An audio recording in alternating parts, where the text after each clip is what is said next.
Consistent का H310C motherboard Intel के LGA1151 socket पर आधारित है और अगर इसके चिपसेट की बात करें तो इसमें H310 चिपसेट लगाया गया है।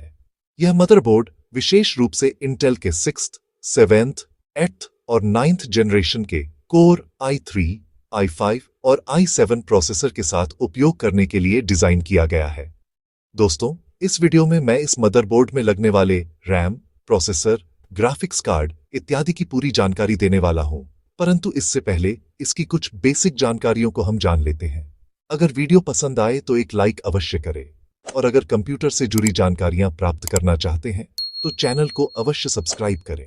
तो चलिए हम सबसे पहले इसके स्टोरेज की बात करते हैं। स्टोरेज कनेक्शन की दृष्टि से देखें तो इस मदरबोर्ड में 3.0 का 4 SATA पोर्ट दिया गया है, जिसमें आप 6 GB प्रति सेकंड स्पीड तक डेटा ट्रांसफर कर सकते हैं। इन पोर्ट्स में आप अपने हार्ड ड्राइव या SSD को कनेक्ट कर सकते हैं। इसके अतिरिक्त कंसिस्टेंट का H310C मदरबोर्ड में एक AM.2 स्लॉट भी दिया गया है, जो NVMe SSD को PCI Express 3.0 इन 2.4 इंटरफेस से जोड़ता है। यह स्लॉट PCI Express का उपयोग करते हुए लगभग 32 GB प्रति सेकंड तक की ट्रांसफर गति दे सकता है। यह M2 स्लॉट PCIe और SATA दोनों मोड में सपोर्ट करता है। अब चलिए इसके USB पोर्ट के बारे में हम जान लेते हैं। अगर कंसिस्टेंट H310C मदरबोर्ड के बैक पैनल की बात करें तो बैक पैनल में कुल 6 USB पोर्ट दिए गए हैं, जिनमें से 4 USB पोर्ट 2.0 स्पीड को सपोर्ट करता है तथा 2 USB पोर्ट 3.0 को सपोर्ट करता है, जबकि इसके अलावा 2 USB पोर्ट आपको ऑन बोर्ड मिलता है, जिसे आप अपने PC के फ्रंट पैनल से कनेक्ट कर सकते हैं। फ्रंट पैनल के लिए आपको 1 USB पोर्ट 3.0 दिया गया है तथा 1 पोर्ट 2.0 का दिया गया है। बैक पैनल में एक 3 जैक ऑडियो कनेक्टर दिया गया है, जिसमें आप माइक या स्पीकर कनेक्ट कर सकते हैं।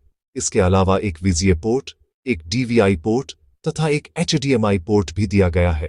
हालांकि माउस और कीबोर्ड में अब PS2 पोर्ट का इस्तेमाल लोग नहीं करते हैं, फिर भी इसमें दिया गया है। अब अगर इसके लेन पोर्ट की बात करें तो इसमें RJ45 लेन पोर्ट दिया गया है, जो कि 100 से 1000 Mbps तक के इंटरनेट स्पीड को सपोर्ट करता है। अब चलिए हम इसके एक्सपेंशन कार्ड की बात करते हैं। कंसिस्टेंट H310C मदरबोर्ड में 2 एक्सपेंशन कार्ड दिए गए हैं, जिसमें पहला है PCI Express X1 स्लॉट, जो आकार में छोटा होता है। इसका उपयोग आप मुख्य रूप से छोटी एक्सटेंशन डिवाइस जोड़ने के लिए कर सकते हैं, जैसे कि आप इसमें नेटवर्क कार्ड लगा सकते हैं, जिससे कंप्यूटर में वाईफाई कनेक्शन जुड़ सके। इसी तरह यदि आपको बेहतर ऑडियो चाहिए तो आप इसमें साउंड कार्ड जोड़ सकते हैं। इसके अलावा अगर आप चाहें तो USB एक्सपेंशन कार्ड भी इसमें लगाया जा सकता है, जिससे आपको अतिरिक्त USB पोर्ट्स मिल सकते हैं। दूसरा स्लॉट है PCI Express X16 स्लॉट, जिसमें आप अपने ग्राफिक्स कार्ड को इंस्टॉल कर सकते हैं। कंसिस्टेंट H310C मदरबोर्ड में PCIe 3.0x16 स्लॉट दिया गया है, जिसमें मिड रेंज से लेकर कुछ हाई एंड तक के ग्राफिक्स कार्ड बेहतरीन तरीके से काम करते हैं। यह मदरबोर्ड NVIDIA और AMD दोनों ब्रांड के ग्राफिक्स कार्ड को सपोर्ट करता है।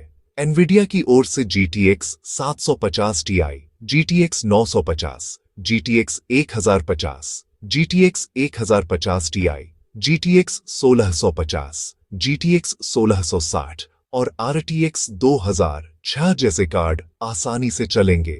वहीं AMD की ओर से Radeon RX 550, RX 560, RX 570, RX 580 और RX 6600 तक के कार्ड इस मदरबोर्ड पर अच्छे से काम करते हैं। कंसिस्टेंट H310C मदरबोर्ड में 2 DDR4 रैम स्लॉट दिए गए हैं। यह मदरबोर्ड अधिकतम 32 GB तक की रैम को सपोर्ट कर सकता है, यानी प्रत्येक स्लॉट में 16 GB तक की रैम लगाई जा सकती है। यह 2133 मेगाहर्ट्ज, 2400 मेगाहर्ट्ज और 2666 मेगाहर्ट्ज तक की DDR4 रैम फ्रीक्वेंसी को सपोर्ट करता है।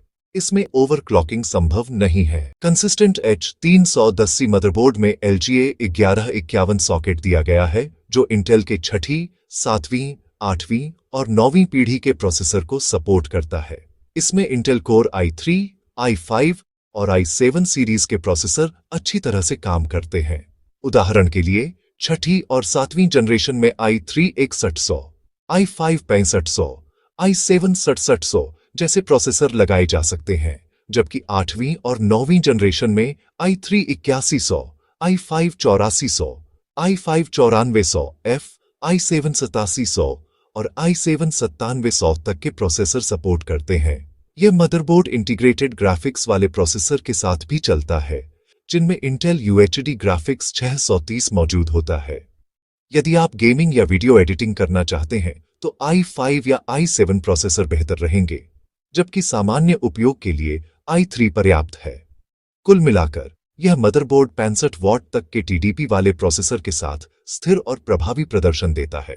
दोस्तों, इस मदरबोर्ड में लगने वाले रैम, ग्राफिक्स, प्रोसेसर की जानकारी आपको और ज्यादा चाहिए तो डिस्क्रिप्शन में वेबसाइट का लिंक दिया गया है। विजिट करके आप और ज्यादा जानकारी प्राप्त कर सकते हैं। अगर कोई सवाल हो तो कमेंट अवश्य करें।